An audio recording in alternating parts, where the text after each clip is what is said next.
Moi, je pense que certaines églises nous plongent dans les malédictions, nous font vénérer des photos des personnes qu'ils appellent Jésus.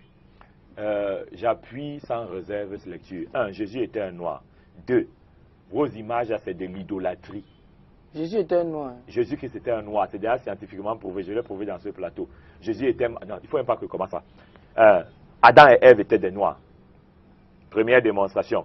Leur premier fils, Caïn. Deuxième, Abel. Caïn tue Abel. Troisième enfant, il s'appelle Seth. Il n'y a pas de blanc qui s'appelle Seth. Si le troisième fils d'Adam et Ève est un noir, c'est que les parents étaient des noirs. Noé, noir. Abraham, noir. Isaac, noir. Jacob, noir. David, noir. Salomon, noir. Moïse, noir. Moshe, c'est le nom de Moïse. Les Bamileke savent ce que ça veut dire Moshe. L'enfant de l'eau, tiré de l'eau, sorti de l'eau. Les Cananéens, noirs. Marie cananéenne, noire. Jésus ne pouvait pas être blanc. C'est vrai.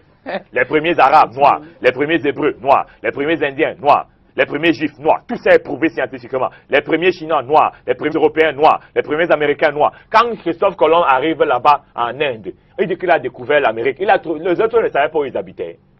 Mais d'où Les Noirs indiens qui habitaient là-bas, eux, ils ne savaient pas. Ils étaient sur l'arbre.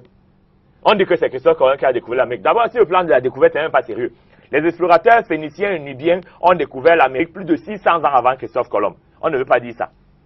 Les premiers habitants de l'Europe sont des Noirs. Les premiers Français sont des Noirs. Les premiers habitants de la Chine sont des Noirs. Ceux qui ont créé les armes à chiots sont les Noirs. Les hiéroglyphes sont la version anglaise ancienne du chinois écrit que vous voyez aujourd'hui.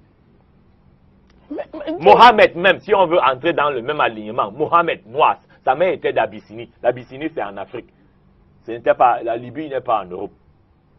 Et puis le pape Jean-Paul II, moi je cite rarement les choses catholiques parce que je suis gentil. Mais Jean-Paul II était de très bonne foi. Il est venu demander ici au stade Omnisport de Douala que chez vous, une femme mariée, quand elle a des problèmes, elle va où? On dit dans sa famille. Il dit que, mais pourquoi quand Marie a vu qu'on voulait tuer son enfant, elle allait en Égypte? Elle était où à votre avis? Jeune Afrique économique, septembre 1990, a accordé une interview à Jean-Paul II où il démontre que Jésus-Christ était un noir, que Marie est un noir. À Rome même, ils n'ont jamais changé la couleur de la statue de Marie et de Jésus. C'est noir. Mais donc on souffre de mensonges scandaleux, multiples, variés et divers. On a blanchi tous ces gens, pourquoi? Les premiers livres de la Bible sortent d'où? De la bibliothèque d'Alexandrie. Les 5 premiers livres. Alexandrie, c'est où? C'est en Égypte. La Septante est tirée de la bibliothèque d'Alexandrie, dans les hiéroglyphes. La première révélation qui part de l'arrivée de Jésus-Christ, c'est en égyptien ancien, 6000 ans avant son arrivée. Son nom en égyptien ancien, qu'il annonce son arrivée, c'est le Kem-Ou, le grand noir. Jésus-Christ est un noir. Tous les leaders de la Bible sont un noir. Vous connaissez les blancs polygames. Moïse était polygame. David était polygame. Donc, c'est de l'ignorance. C'est de l'ignorance. Le premier état